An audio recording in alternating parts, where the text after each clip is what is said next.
Alfred Büchi, an engineer from Switzerland, is seen as the inventor of the turbocharger. At the time of its invention, and today, the turbo's purpose is to take advantage of the exhaust gas produced by the engine. Today, small airplanes and light aircraft are equipped with a turbo to remedy the problem of low air pressure in higher altitudes. Ships and boats also use turbocharged engines, just like most diesel engines of cars do. In a standard 4-stroke diesel engine, air is forced into the cylinder by atmospheric pressure. This is the reason why this kind of engine is known as a naturally aspirated engine.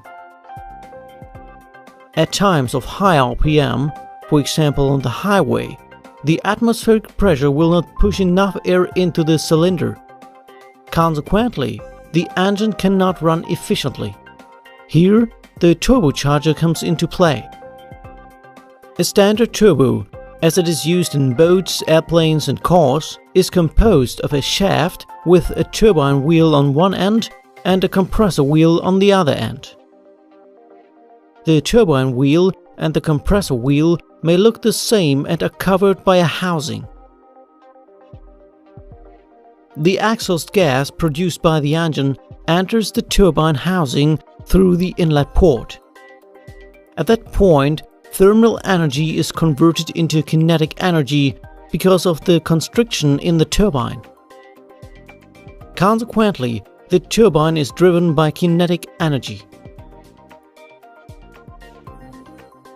As the turbine wheel and the compressor wheel share the same shaft, the compressor wheel spins at the same speed as the turbine wheel. Consequently, the compressor wheel draws in air and compresses it.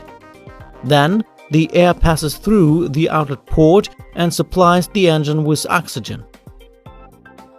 Let's have a look at the turbo and other components to have a better idea of the principle at work.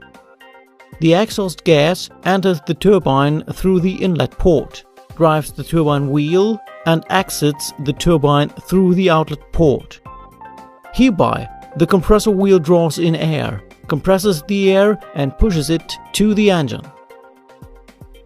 Engines that have a turbo are known as turbocharged engines.